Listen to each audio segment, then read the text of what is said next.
አሰላሙ አለይኩም ወራህመቱላሂ ወበረካቱሁ። ሰላም ጤና ይስጥልኝ። ውድና የተከበራችሁ የቻናሌ ቤተሰቦች እንደምን አላችሁ? ያለው አልሐምዱሊላህ። እንዲሁም ክርስቲያን ወገኖቼ ሰላም ብያለሁ። በያላችሁበት ሰላማችሁ በዝቶ ይትረፍ። ለዚህ ቻናል አዲስ የሆናችሁ እንደተለመደው ሰብስክራይብ ያደረጋችሁ ቤተሰብ ሁኑ። ነባሮቹም ሼር ላይክ ያደረጋችሁ አበረታቶች ከጎን የሆናችሁም ከልብ አመሰግናለሁ። ዛሬም በአዲስ ርዕስ ተመልሼ መጥቻለሁ። እስከ መጨረሻው አብራችሁን ትሆኑ ዘንድ በአክብሮት ጋበዝኳችሁ።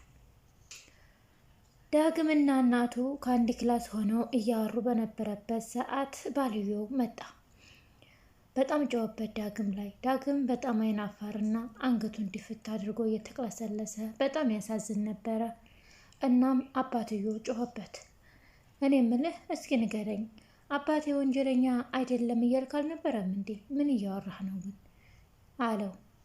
አባቴ ለእኔ ብሎ ነው፣ እኔ ባጠፋሁት ወንጀል ነው እንጂ እሱ ጥፋተኛ አይደለም፣ ለእኔ ብሎ ነው እስር ቤት የገባው እያልክ አባትህን ከሌላ ሆነ ልጠብቀው ሞክረህ አልነበር እንዴ? ማንን ነው የምታጭበረብረው ብሎ ዳግም ላይ በጣም ጨዋበት። እናትየዋም እባክህን ዝም በል በቃ፣ ዳግም ጥፋተኛ አይደለም፣ አባትየውም ለዳግም ብሎ ሳይሆን በራሱ ጥፋት ነው እስር ቤት የገባው አለች። አዎ ትክክል ነው፣ አልዋሸሁም። አሁንም እደግመዋለሁ፣ አባቴ ምንም ወንጀል አልሰራም። እኔ ባጠፋሁት ጥፋት ነው እስር ቤት የገባው አለ። እናትየዋ ዳግም ለምንድን ነው እንደዚህ የምትለው? አንተ ወንጀል የምትሰራ ልጅ አይደለም። ለምንድን ነው አባትን ለመከለል ብለህ ራስህን ወንጀለኛ የምታደርገው? አለችው። ከአሁን በኋላ አለኝ የምለው ነገር ምንም ነገር የለም ከአባቴ በስተቀር። ስለዚህ እኔ በሰራሁት ወንጀል አባቴ ሲቀጣ ዝም ብዬ ተቀምጬ ማየት አልፈልግም። እኔ ሄጄ ራሴ እጄን እሰጣለሁ አለ። ዳግምም እናትየዋም እንዴ ዳግም ምን እያረክ ነው? ምንድን ነው የምታወራው? ይሄ ውሳኔ ትክክል አይደለም አለችው። እንደዚህ አትበይኝ፣ አባቴ በሰራው ወንጀል እኔ በሰራሁት ወንጀል አባቴ ሲሰቃይ ዝም ብዬ አላይም። ስለዚህ ራሴ ነኝ የሰራሁት፣ ራሴ ወጣዋለሁ፣ ልታስቆመኝ አትችይም አላት። ይህንን እያወሩ ያለ ናሆም በሩን ከፍቶት ገባ። ከዛን ሰዓት እንግዲህ ከመካከላቸው መርጦ አንገቱን አንቆ አንተ ወራዳ፣ አንተ እንዴት እጮኛዬን ልትደፍራት ትሞክራለህ ብሎ በጥፊ መታው።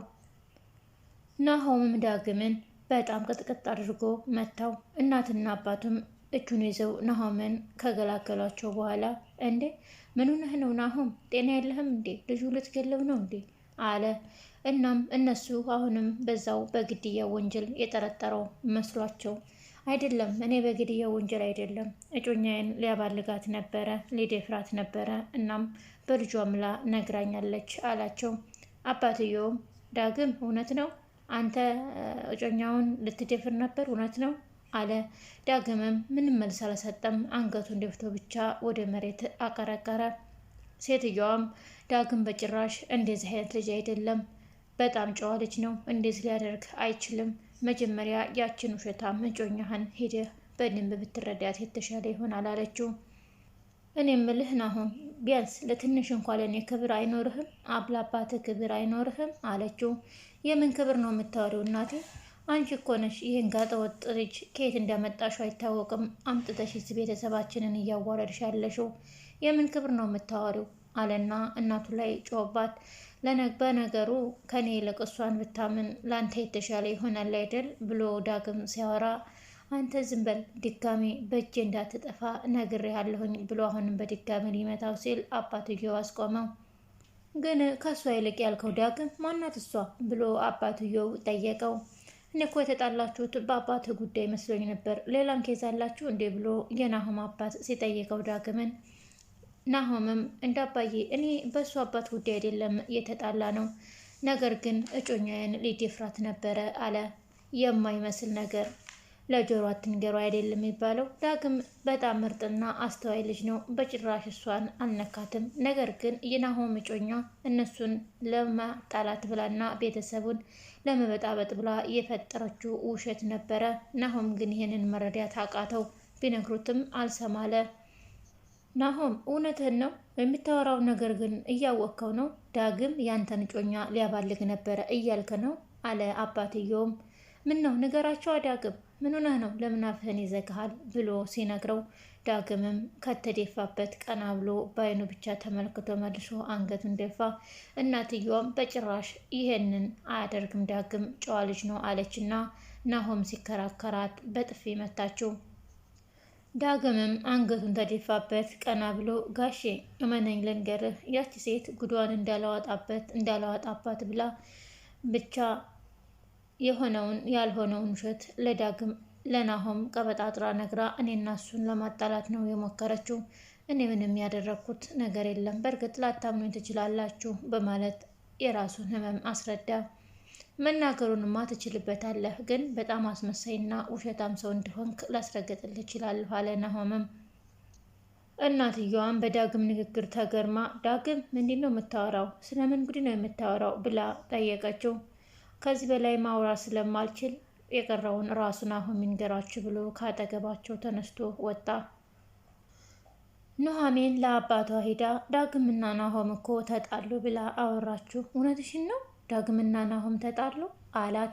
አዎ ተጣሉ፣ ደግሞ እኮ ያጣላቻቸው ያቺ ልጅ ናት በማለት ነገረችው። ያቺ ልጅ ማናት ብሎ ሲጠይቃት ነገ ሽምግልና የምትሄድላት ልጅ ናታ አለችው።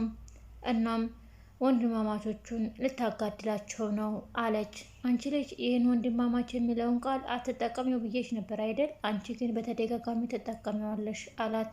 የእውነት ግን ዛሬ ናሆም ዳግም ላይ እንደዛ ሲሆንበት ይሄ ወንድምህ እኮ ነው፣ ወንድምህን እንደዛ ታሰቃየው ልለው ትንሽ ነበር የቀራኝ በማለት ለአባቷ ተናገረች። አባቷም ኑሐሚን እኔ የምልሽን ለምንድን ነው የማትሰሚው? እኔ ነግሬሻለሁ ይህን ወንድማማች የሚለውን ቃል ድጋሚ እንዳታወሪው እንዳታነሹም ጭምር ብሎ አስጠነቀቃት። የምር አባዬ ዳግም እኮ በጣም ሚስኪን ልጅ ነው፣ በጣም ነው የሚያሳዝነው። ደግሞም ለሱ የሚሰማኝ ስሜት እኔ እንጃ፣ በጣም ሲያዝን በጣም ልቤ ያዝናል አለችው። በእነሱ መካከል አትግቢ ብዬ ነግሬሻለሁ ደጋግሜ አላት። ደግሞ እርግጠኛ ነኝም በጣም እርግጠኛ ነኝ ዳግም ትክክል ነው፣ ምክንያቱም ያቺ ልጅ ናት እነሱን ለማጣላት በመካከል ገብታ እየበጠበጠች ያለችው በማለት ደግማ ነገረችው። ነግሬሻለሁ ልጄ፣ እዚህ የመጣሽው ለስራ ብቻ ነው፣ ስራሽን ብቻ አተኩሪ፣ ስራሽን ብቻ ስሪ፣ በእነሱ መካከል አትግቢ አላት። ናሆም እና ዳግም ወንድማማች ናቸው። ነገር ግን ዳግም ናሆም ወንድሙ መሆኑን ያውቃል። ናሆም ግን ዳግም ወንድሙ መሆኑን አያውቅም። ለምን ተደበቀ? እንግዲህ ናሆምና ዳግም መቼ ይተዋወቁ ይሆን? ናሆም ወንድሙ መሆኑን መቼ ያውቅ ይሆን? የአብራር ቅሌትስ መቼ ይጋለጥ ይሆን? የዳግም እውነትስ መቼ ይወጣ ይሆን? በቀጣይ ቪዲዮ የምናየው ይሆናል። አብራችሁ ስለሆናችሁ ከልብ አመሰግናለሁ። ለቻናል አዲስ የሆናችሁ ሰብስክራይብ እያደረጋችሁ ቤተሰብ ሁኑ። እንዲሁም ነባር የሆናችሁት ላይክ አድርጉ። ቪዲዮውን እወዳችኋለሁ። በያላችሁበት ደህና ሰንብቱ። ባይ ባይ።